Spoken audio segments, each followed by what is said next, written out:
afternoon, everybody. Hi, Nancy. How are you doing? Hi, Becky. Nice to see so many friends out there. Hi, welcome, everybody. That is Mary. Can we just identify all the audience by name? Just go table by table. So many friends here. This is wonderful. Everybody enjoy lunch as well? All right, before she disappears, let's give a big hand to our caterer extraordinaire, Debbie Covington, right there. Thank you, Debbie. Thank you so much, yes. I'm Jonathan Haupt. I'm the executive director of our nonprofit, Pat Conroy Literary Center, and it's my pleasure to welcome you all to our 7th annual March 4th partnership here with Penn Center.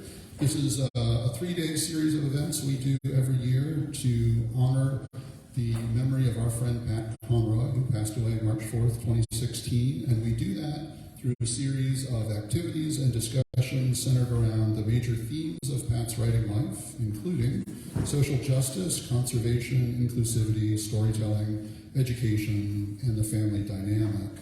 It's a real honor to have our trio of author presentations here in this building in Frizzell Community House, because it was here where 16-year-old Pat Conroy met Dr. Martin Luther King Jr., Andy Young, and Julie Bond, and Jesse Jackson. The whole leadership of the civil rights movement was here at Penn Center in the 1960s, because this is one of the few places in the country where blacks and whites could safely meet together.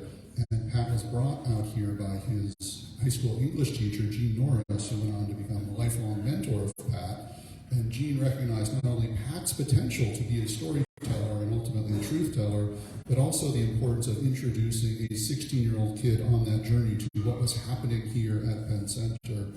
So it's through the remarkable foresight of Gene Norris that those things come together in this very sacred place. And it's a pleasure to be out here every year to honor that memory. Pat's decision to be buried at St.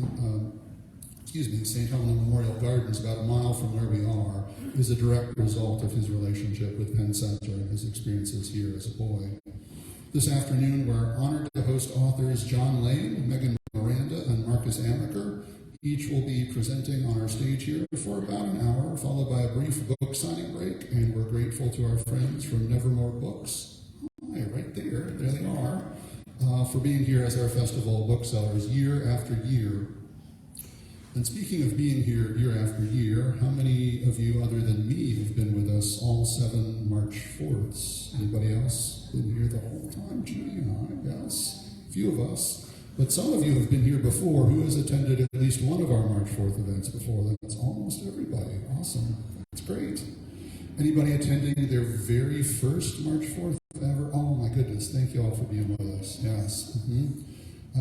Final hand-raising question. How many of you have ever been inducted into our state's Literary Hall of Fame? That's this guy. Wait, we got a second right there. Valerie Sayers. Yes, indeed. Yes. So it's really special to have John with us. He presented in our virtual March 4th in 2021 when it was not possible to gather in person. And we're really grateful for him coming back today to be here in person for March 4th in support of his 2 newest books, Coming into Animal Presence and Still Upright and Paddling Downstream. Headed Downstream. Thank you. That's a real-time fact-checking game right there, yes. Poet, novelist, memoirist, and essayist, John is also emeritus professor at Wofford College, where he taught creative writing, environmental studies, and directed the Goodall Environmental Studies Center. There he helped imagine and direct the Thinking Like a River initiative. In the past decade, John has been named one of 7 regional cultural pioneers by Blue Ridge Outdoors, and he has been honored with the Water Conservationist Award from the South Carolina Wildlife Federation, the Clean Water Champion Award by South Carolina's Upstate Forever, and as I said, he was inducted in 2014 into the South Carolina Academy of Authors, which is our state's Literary Hall of Fame. John is also one of the founders of the Hub City Writers Project. He lives and writes in Spartanburg, and he's joining us from the Upstate today. This afternoon, John will be interviewed by the indispensable Margaret Evans, award-winning publisher and columnist of Low Country Weekly. Margaret also served as Pat Conroy's research assistant for his novel Beach Music, And then later, when Pat served as editor-at-large for Story River Books, the fiction imprint we created together at USC Press, Margaret assisted him in that endeavor as well. Margaret and John are both contributing essays to a book called State of the Heart, South Carolina Writers on the Places They Love, and they're also contributing writers to an obscure, rarely mentioned book entitled Our Prince of Scribes, Writers Remember Pat Conroy. So please join me, everybody, in welcoming my fellow scribes, John Lane and Margaret Evans. Thank you, Jonathan.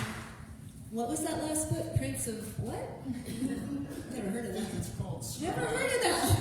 That's right. Literally wearing it on your body, John. So I'm kind of intimidated to be interviewing John Lane. Actually, I was before I got here and met him in person, and now I'm not anymore, which is great.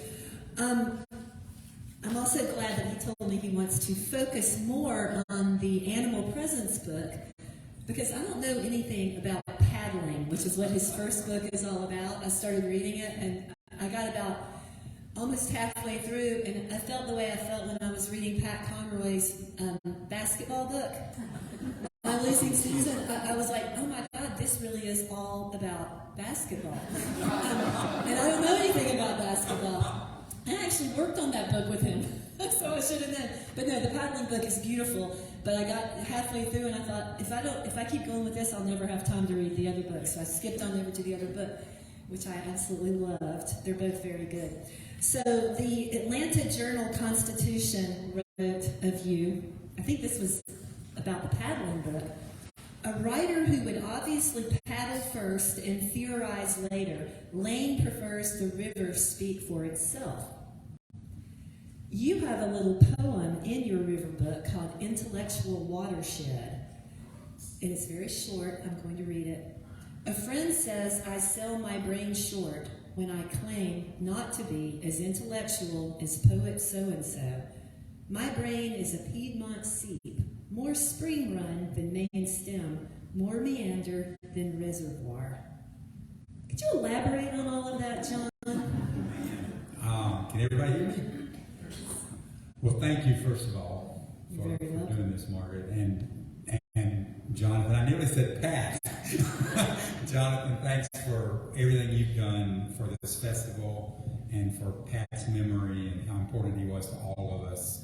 And just this is a fabulous being in this holy place. I really appreciate it. The other times I've been here, we were downtown. And so this is really nice to come out and revisit Penn Center. I was here 40 years ago, and I haven't been back since. And I really was moved walking around the grounds of them. So rivers. So they are sort of the ground of my being. I started paddling whitewater rivers when I was in college as a student. I was very bad at it. My teacher, my mentor, my whitewater river mentor told me that I was the worst paddler he'd ever taught. When I started paddling a kayak, I would flip every few feet, and it took me a while. I became good, but it took a long time. I had a high learning curve. If you've ever been in a kayak with a spray skirt on, rather than just paddling through the salt marsh, you know that it is a little scary to flip over and be sort of caught in the boat. But you can learn this great maneuver called an Eskimo roll and put yourself upright. But rivers have always, since I was in college, been at the center of my creative watershed. And this book was my chance to pull together all of the occasional pieces and all the poetry that I'd written about rivers. I'd written two full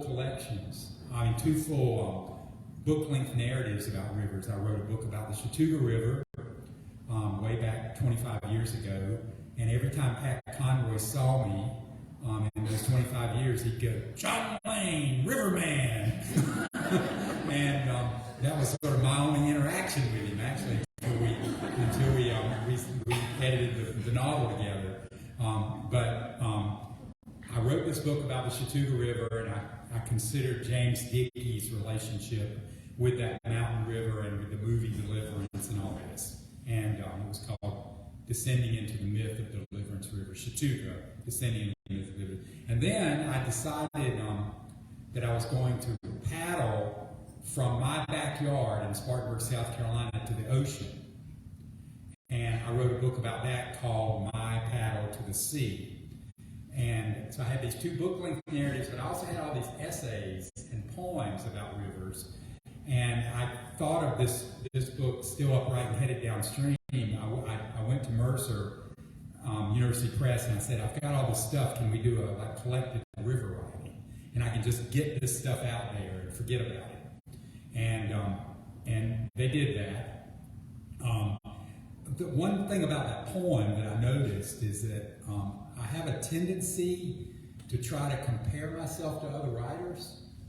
I do it a lot in my journal when I'm writing at home. I did it in the essay I wrote for Jonathan in the Prince of Scribes book. I compare myself, I call myself a water ouzel, and I say that Pat Conroy was a bird of prey, a raptor.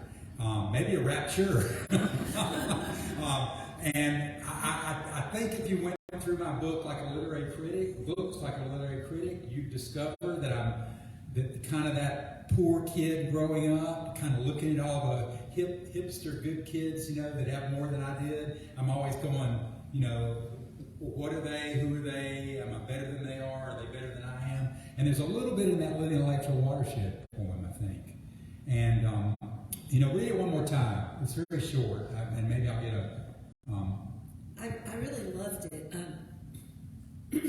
Again, it's called Intellectual Watershed. A friend says, I sell my brain short when I claim not to be as intellectual as poet so-and-so. My brain is a Piedmont seep, more spring run than main stem, more meander than reservoir. Yeah, I'm staking out my intellectual territory there. And I'm saying to those who read poetry and listen in this book that I'm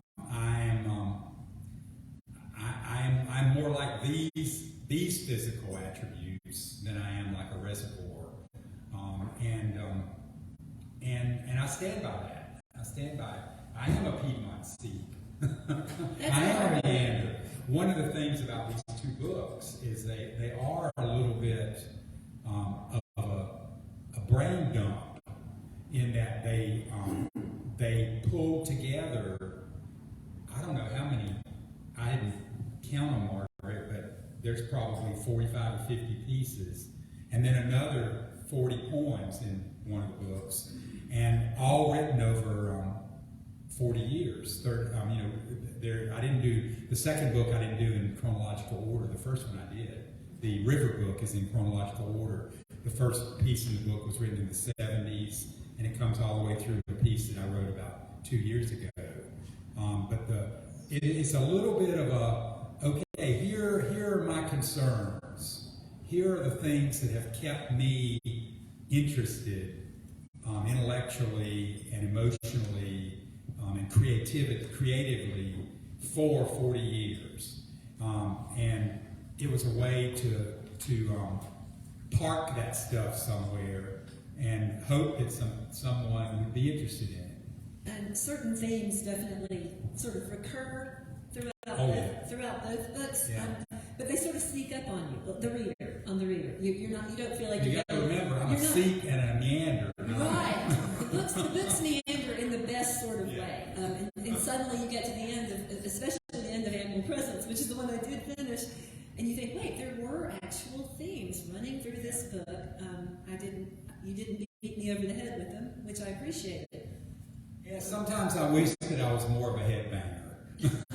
Sometimes I wish that I was more of an Annie Dillard or someone who puts their themes right out front, states them, and because I think I would sell more books for one thing if I did that. If I didn't bury my themes a little bit. And just like we were saying at the table earlier, you're more interested in the questions Yes. than the answers. Yes. So I come away from these books feeling like I know you a lot better. I didn't know you at But I also don't know what the answers are. But I don't expect to know.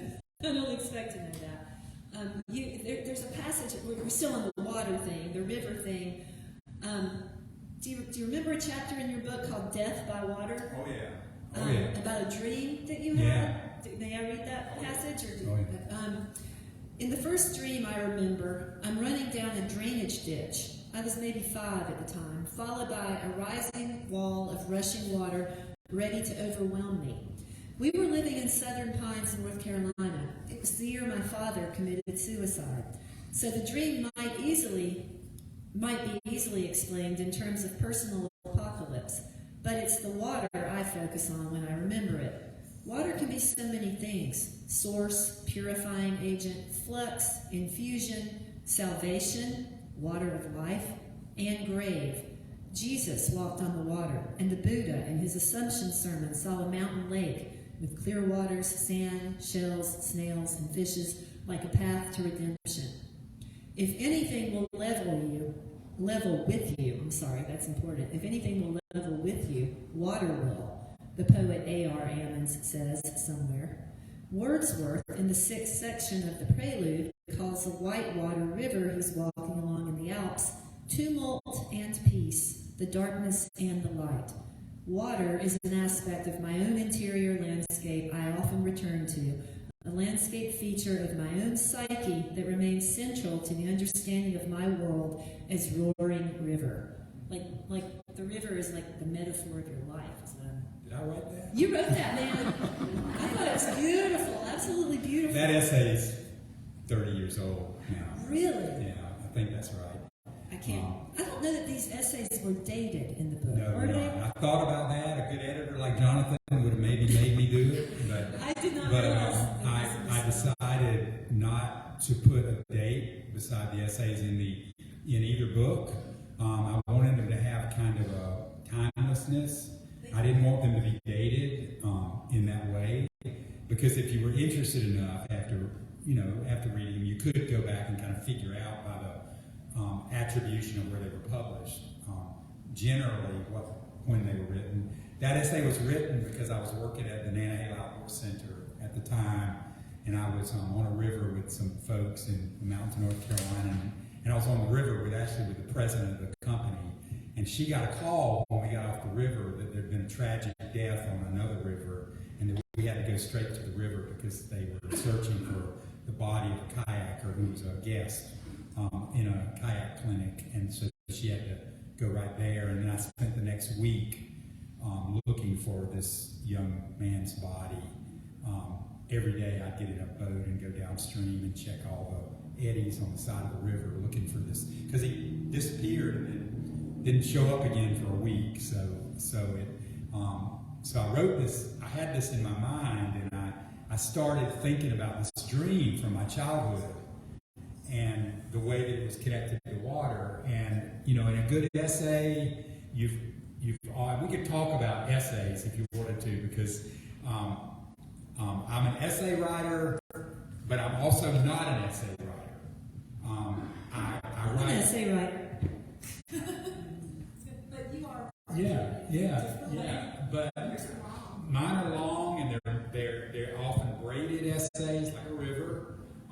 And you have to sort of pay attention to both stories to get what's going on in them. But I also write pieces that are definitely not essays, that are more anecdotal, more just, hey, I'm going to tell you a story. This isn't an essay.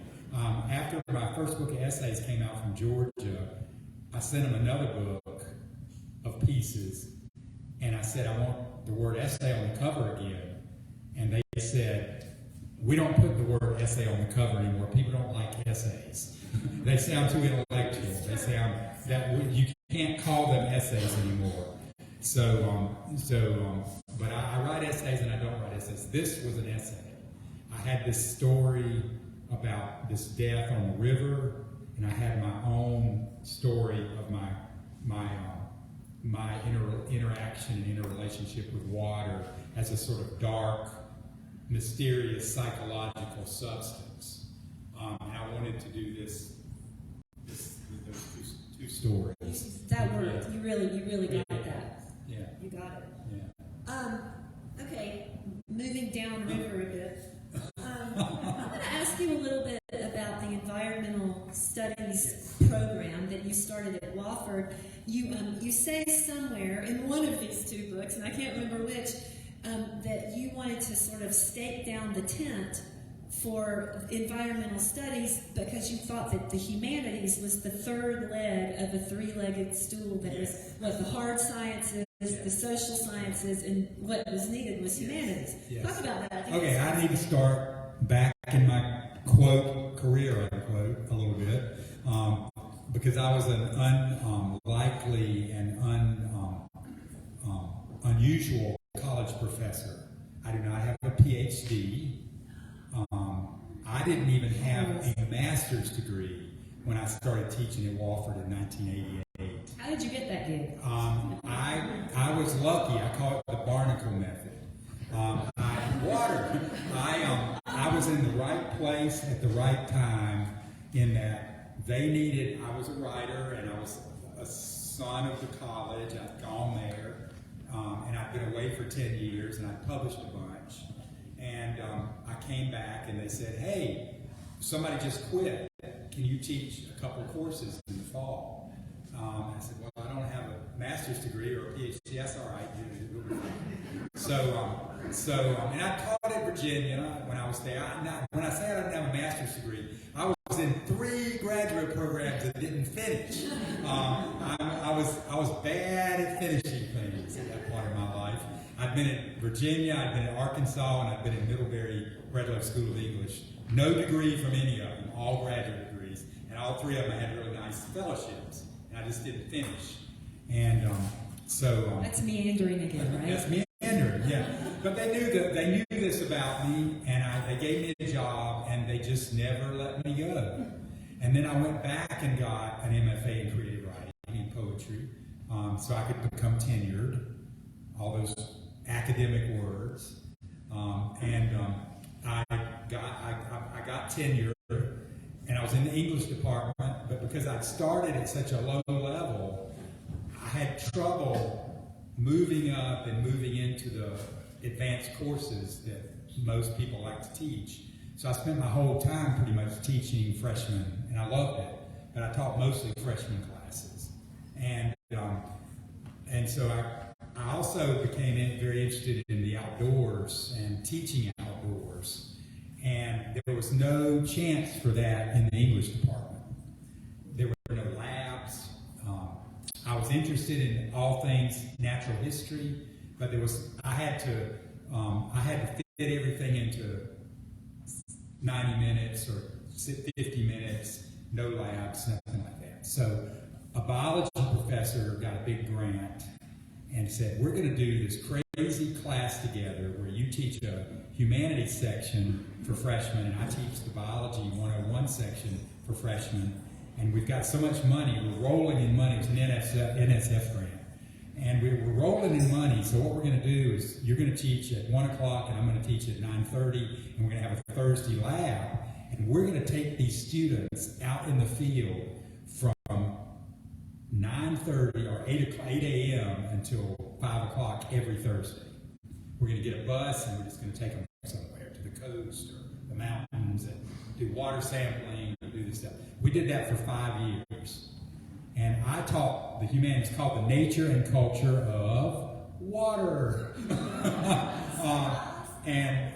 We taught 5 years together. And then during that time, we started talking about how Wofford needed an interdisciplinary environmental studies program.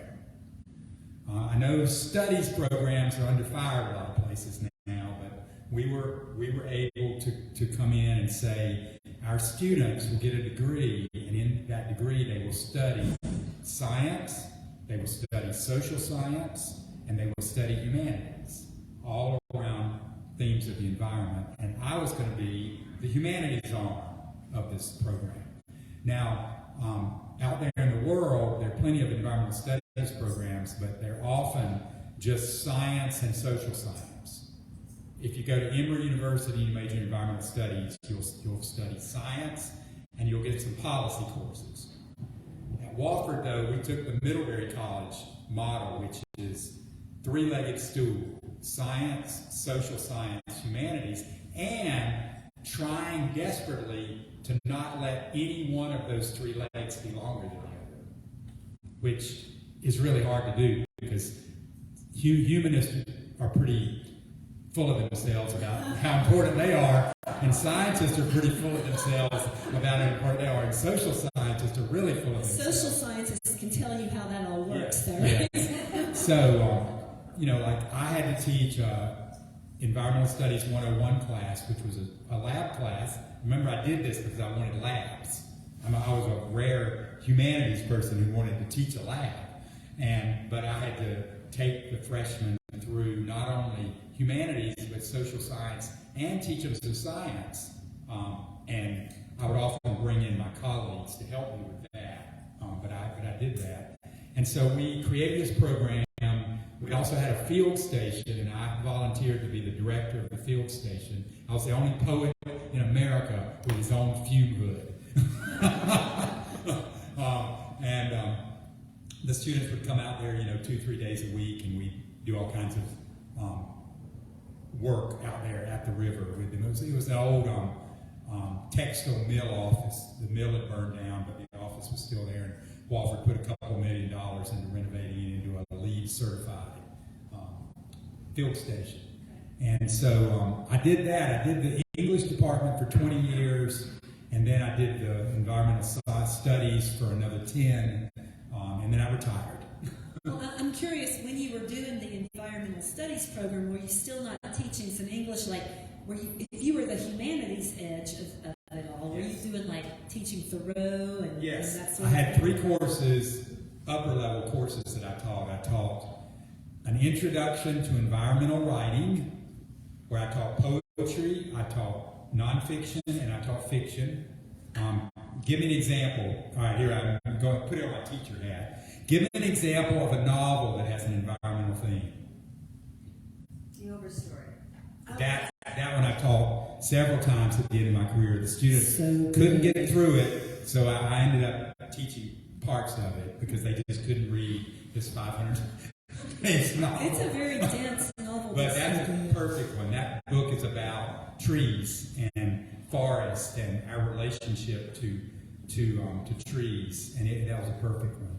And their relationship to each other. Yes, their relationship that to each changed other. the way I look at trees for the rest of my life. Yeah, so I did that course.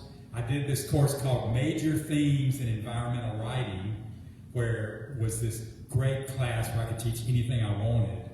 All I had to do was come up with a major theme. Food! I did a course on food, and pulled all this great stuff from all over about food. Animals, I did one on animals. And that's in some ways what this book coming into animal presence, this book came out of. And then the third upper level course that I did a film course, environmental film, and I mostly did a bunch of Werner Herzog films. Is the program still going strong? Yes, they actually they hired when I retired, they hired somebody to replace me in the position I'm in, and he only lasted a year because he got an incredible book contract and took another job. He's a great guy named Taylor Gorby, who wrote a book about growing up gay in North Dakota, which just blew up on the New York Times. This is a major you can get at Wofford. Yes, Environmental Studies. And then they just hired a second person to teach the humanities. Okay. Well, let's talk a little bit about the cover, the artwork, and the covers of your books. I think you told me there were some interesting stories behind those. Yeah, let me hold them them up, up. too. So this is the first one. This is Still Upright and Headed Downstream, and it's a collected river writing. And I knew I wanted a picture of me on the cover, but I didn't want a photograph. So I sent a photograph of me paddling on the Buffalo River in Arkansas in a kayak to my friend Raven Waters, who's the husband of Janice Ray. And Raven got super excited and did this little painting, and then the book designers got super excited about it, and they even used a piece of it on the back cover, which is really beautiful. I like to, I made a joke once about, I was interviewing a short story writer, a woman who writes short stories, and she made a joke about how when her short story book came out, she wanted to make sure there were no women with their back to the camera on the cover of her book. As you know, that's one of the tropes of women's books by women, and I held up my book. I was able to show that here's a guy with his back to the camera, on the cover of the book. So, and I love this cover, and I love the way you use the color. So I convinced Mercer that I should. First thing I did, being as uncreative as I could be, I went, let's do another Raven painting. And I went, no, let's not do another Raven painting. It's great, but let's do something different. So I found another friend, a guy named Steve Schnell, who was an artist in residence in Spartanburg for Hub City Writers Project. And he was living in Kansas City and teaching there. And he does these beautiful, massive animals, different colored animals. And I looked online and I found this one.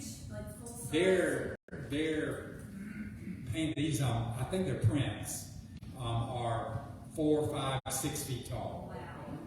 And we've got a raccoon in our living room. It's a little smaller.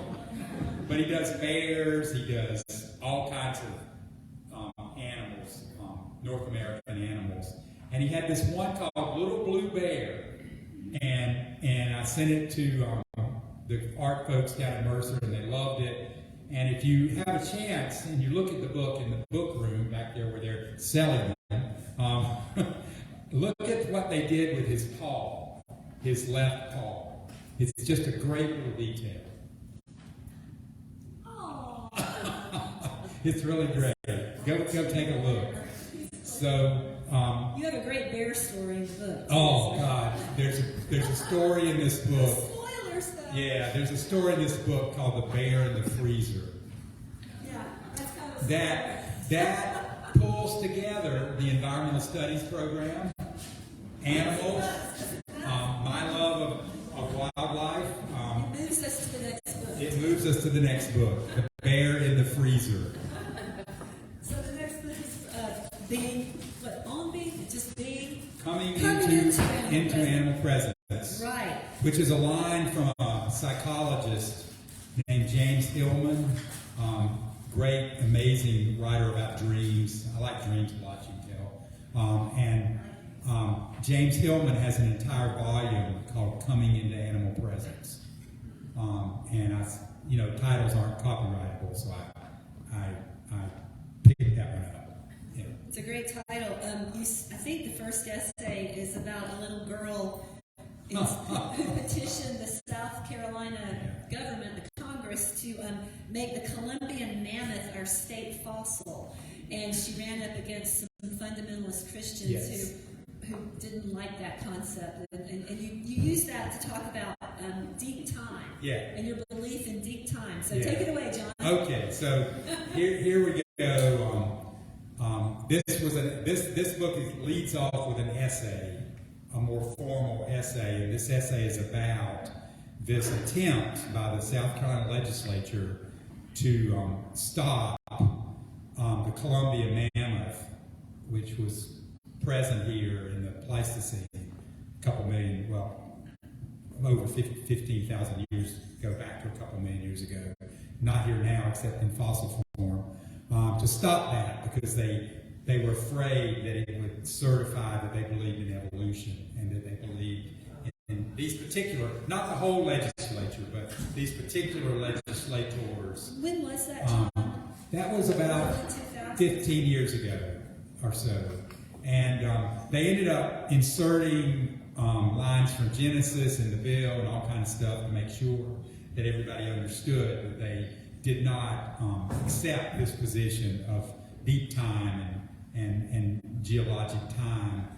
And so when I read about it, it really made me mad. It challenged me because when I was in college, one of my Paul on the road to Damascus moments to mix my metaphors here a little bit, was, River to Damascus. yes, Paul paddling the river to Damascus moments, was taking a geology class and realizing what deep time is, and realizing how deep time is, and accepting when I walk into even something as sacred as Penn Center, and how much deep, important history happened on this spot, that it's on a sea island, and the sea islands were underwater, 15,000 years ago, and the shoreline has done this for the last 10 million years or so, and so you can literally take any landscape you step into back. You can be completely present in the powerful and important social history of a place, but you can also, Drew Lander talked about this, he loves to talk about this, about how important it is to be able to completely open your heart to what happened here, and to realize the importance of it, but also to realize that it's a deep place, deep, deep, deep in natural history, deep, deep, deep in geology, all sorts of stuff.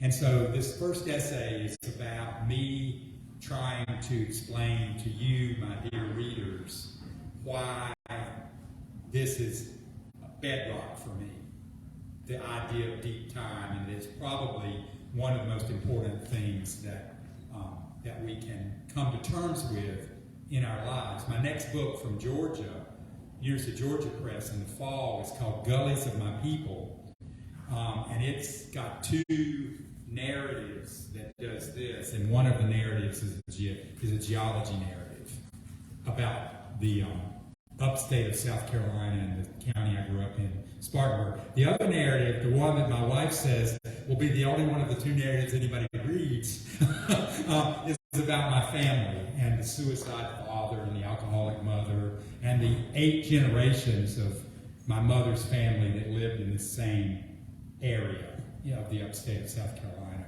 So it's bedrock to me. I have a little teeny passage that you write about time and your love for time that I thought was really beautiful.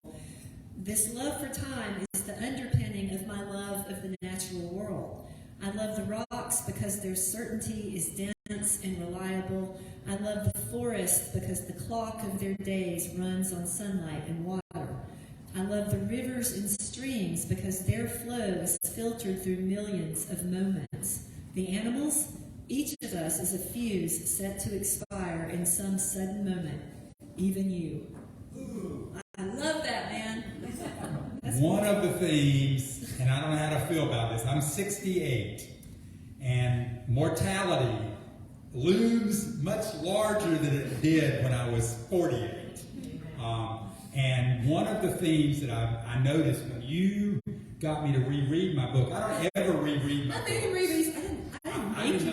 I don't ever reread my books once I publish them. I'll read a little passage from them, but I never sit down and go, oh, I think I'm going to read my book tonight. I want to write another book. I'm not interested in the one I so, but I did go and read about half this book the other night because Margaret asked some good questions and brought up a couple of themes that I wasn't even aware how prominent they were. But one of the themes, like that. yeah, but one of the themes that jumped up in my face that I was not aware was so deep in this book was mortality. And the end of that essay, even you, dear reader, even you are mortal, not just me, but it's there. Well, that was very important for me. There's 2 elegies at the end of this book to 2 mentors that both died of prostate cancer, and I had prostate cancer last year. I had a treatable case of it, but that, if I was working on this book now, I'd have to write another essay about my own interaction with that. But mortality is another. Well, if you come into animal presence, you come into the presence of mortality, because if you're aware and conscious of riding down an interstate, you are very, very conscious of how much Roadkill. roadkill there is in the world. What is it that there's a term you use, something megafauna, Charismatic megafauna. And I make fun of it too. I talk about charismatic microfauna a couple of places too. But yeah, charismatic megafauna is a term used to explain those animals that are charismatic, that we want elephants and lions, and nobody ever says slime mold, you know, and that's not a charismatic. That's not charismatic. You know, some things like canebrake rattlesnakes are not charismatic megafauna. Fence lizards are not, except unless they're Geico lizards. You know, then they're on the edge of it. What you say about charismatic megafauna is so interesting to me. You say charisma is the power to influence. All wild creatures, great and small, have it in abundance, except for the slime mold or whatever. If otters have returned to our Piedmont streams, then it's more likely that someone like me will see them on a regular walk. There's no way to measure what such a sighting will add to someone's life.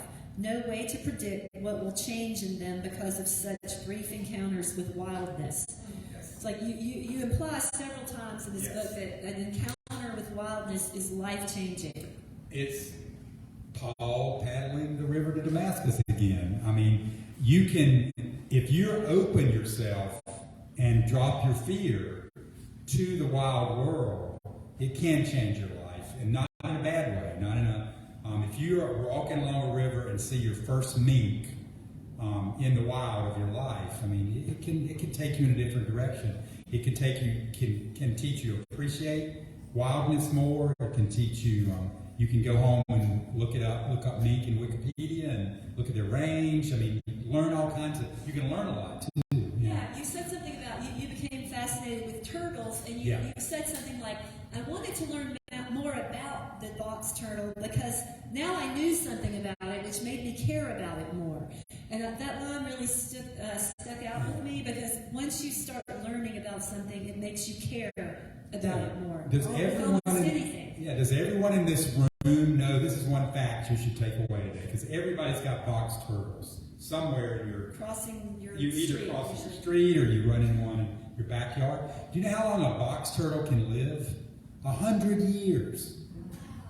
100 years. In a little tiny territory. Yeah, they have their territories are less than a mile, and you also can't remove a box turtle from its territory and like take it 8 miles away, because they're so connected to that piece of land that they'll starve to death in another place.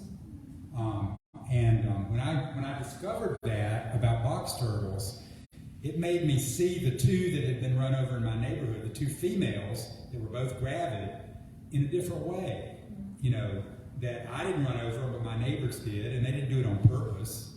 But they were dead in front of my house. We have a road one way in, one way out, so I can blame it on my neighbors. It could have been a delivery person, but those two box turtles, you know. Oh, and there's a way you can determine how old they are too. You flip them over and you look at the scoops, the plates, and you count the little rings on the plates, and you can figure out how old they are. So, you know, most of the turtles I see around me, we live near a preserve, are 20 to 40 years old. You know. And you always move the turtles when you see them in the middle of the road. You also have a story about a duck or a goose or something. Another mortality story.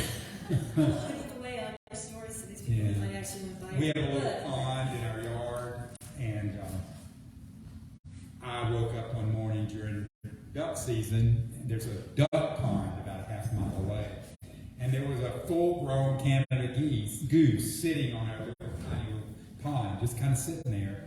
And I called one of my hunting buddies, and he said, "It's not good. If it's sitting on your pond, something's wrong with that goose." And he said it probably was hit by a piece of a shotgun shell and saw that little eye of water and sat down on it, you know. And indeed, the next day I went out and the goose had died. I write a little piece about that. Yeah, it's a beautiful essay. I love it. Oh, let me say a word about that piece.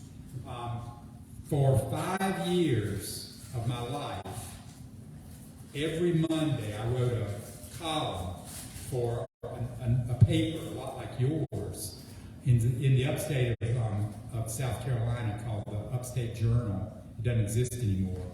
But I wrote a column called the Kudzu Telegraph. And I would get up, and they were mostly natural history columns, but I did everything. I mean, whatever I wanted to write. I never missed a deadline as an editor in 5 years. You're welcome to write from my paper anytime if you're missing those days. Yeah, and I wrote 250 articles, 666 words long, and one of them was this duck on the pond article. I took 3 or 4 of those and put them together. 666. Yeah, isn't that weird? They're all 666. Yes, for 5 years. I'm sorry, I just sat here pondering that. Okay. I know, now we're back to religion. Now we're going back to that religion conversation. We haven't even started that yet. Yeah. Jonathan, how are we leaving for time? You're doing great on time, Margaret. We want to leave. Let us know. We want to have questions. Then you may want to do that soon. Okay. All right, 10 minutes to questions or 5 minutes? We got about 10 minutes right now. All right, let's go with 3 minutes and then 7 minutes of questions. Okay. Last question. Well, there is a theme that emerges in the second book. It might be in the first book a little bit too. And it starts in the beginning, near the beginning when you write about E.O. Wilson. Yeah. And then at the end, near the end, when you write about James Kilgo. Both men, well, Wilson was not your mentor, you just read him and studied him. Kilgo was your mentor. And the topic of spirituality and religion, nature theology, all of that. And it was really fascinating to me to follow your thought process through all that. That came about because I am a meanderer, and I have a friend who is part of a spiritual order that I correspond with on a regular basis, dear poet friend. And he's always challenging me about my spirituality. He says, I've never heard you either defend or explain yours. He said, you sometimes go into this woo-woo stuff, but you never really get there, with what you really believe. And so when I was working on this essay about my mentor, Jim Kilgo, who was a evangelical Christian, but a nature writer, I decided that I was not going to let myself get out of the essay until I explained as best I could why I'm an agnostic. Because I'm not an atheist, but I'm not a Christian, but I'm very clearly in that, I'm not sure here, I'm a questioner. And so in the book, in the essay, I try very hard to say it straight rather than dance around it. And I hope what do you think? Did I get close? I think or you was did. I waffling still? Were you wanting to read a passage from that essay? Yeah, I think you were. let's end with that passage, Okay. and then we'll ask. We'll do questions. Because this is a little bit different voice. I'm gonna I loved this essay, by the way. I could not put that one down. It was really great.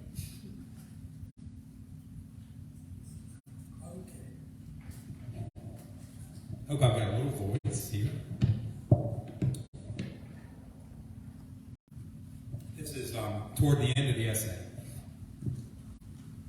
Calling myself an agnostic, I anxiously looked and listened for spiritual connection everywhere, like a spiritual metal detector, seeking the ping.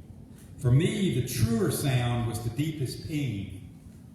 In my deeply Methodist, Buddhist, inflected agnosticism, I thought of spirituality as a universal bedrock that creation sits upon, like the Star Wars Force.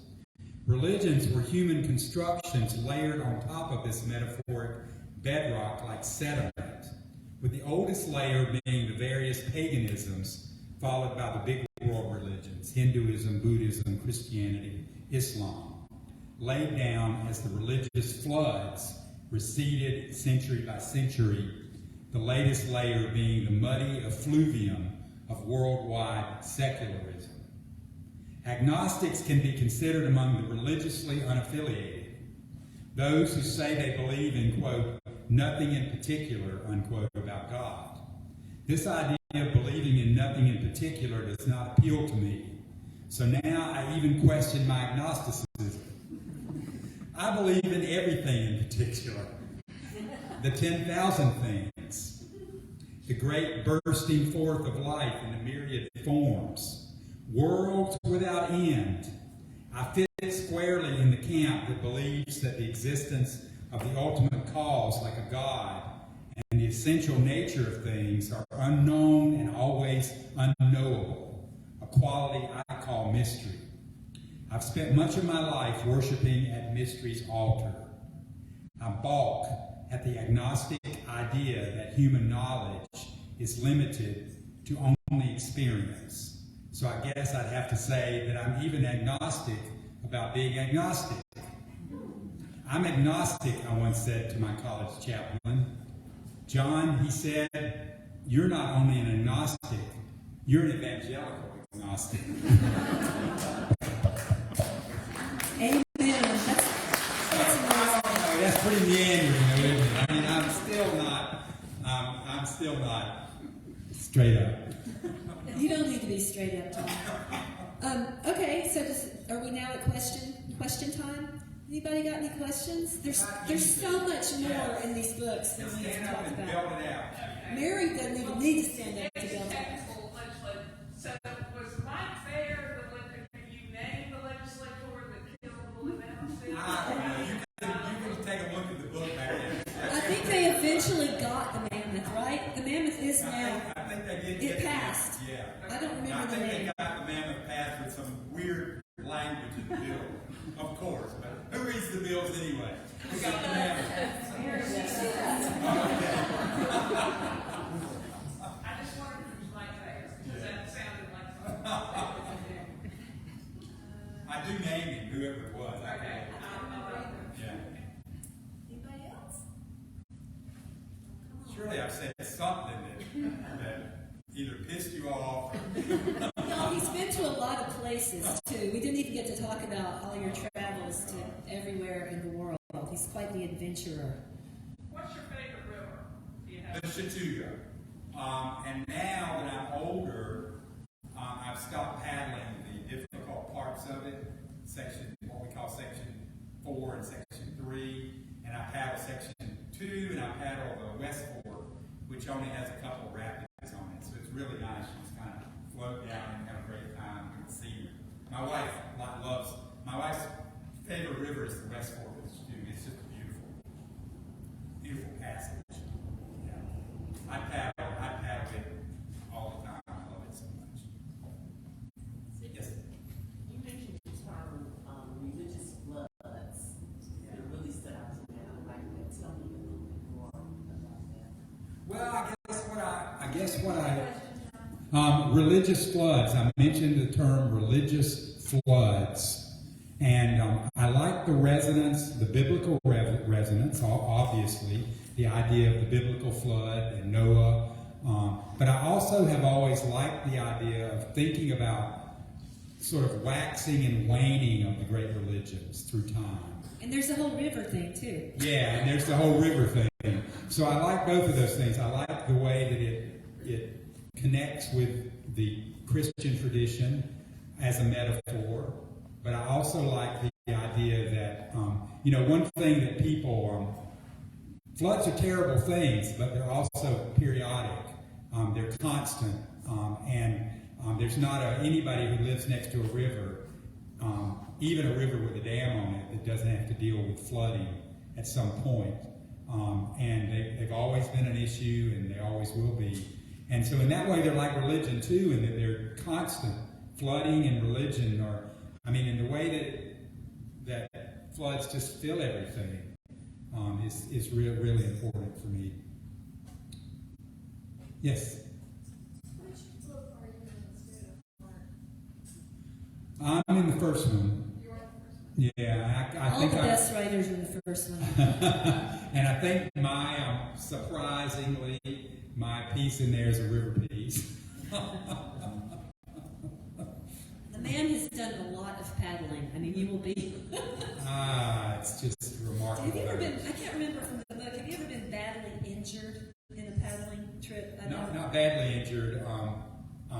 I hurt a shoulder once. That's the worst I I've know ever that you've been in. named your body parts. Yes. Yeah. The very first piece I ever wrote about paddling was in the state newspaper's State magazine, which used to be a beautiful place for freelancers. They paid you, and they did these great back in the '80s. And I wrote a piece about my learning to paddle, and I talk in that piece. It's the first piece, and still upright and headed downstream.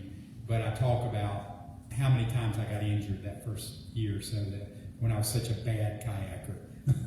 Can I ask one last question before we? I mean, I know it's almost time, but I did want to ask you. You do this riff on Dr. King's thing about the arc of the universe. Yeah. You write, with apologies to Dr. King, I think the arc of the universe bends toward wildness. Yeah. And I wondered, what is that bode for civilization? And I thought a lot about that. I thought it was a great question, and I went back and the first thing I did is I tried to look at the way that I changed Dr. King's quote. And I asked you the question wrong. And I did say, I think his quote is exactly, the arc of the moral universe bends toward justice. And I want to make sure that I changed it a little bit, and I said that the arc of the universe bends toward wildness. Right. And I agree with Dr. King. I hope that the arc of the moral universe bends toward justice. But I also have a feeling, because of my belief in deep time, that and the significance of human beings in the larger universal 7.7 billion year story, that wildness is as important an aspect of the larger, bigger, universal picture as justice is. And maybe Drew, if Drew was sitting here, though, he might tell me, John, you need to think about that they may be connected. Yeah. And I've been trying to think about that. One thing I want to put a plug in for, if I may do that as the last thing, is I've been reading this amazing new anthology that's just come out called A Darker Wilderness, edited by Aaron Sharkey, Black Nature Writing from Soil to Stars. And it's a remarkable book, and I'm so glad it's out there. It's published by Milkweed, and Drew has a blurb on the back, so you can ask him about it tomorrow. But it's all about trying to expand the scope of nature writing, and does a beautiful job of it. So I'm really learning a whole bunch reading this book, and I'm really excited to be plugging it here in this holy place.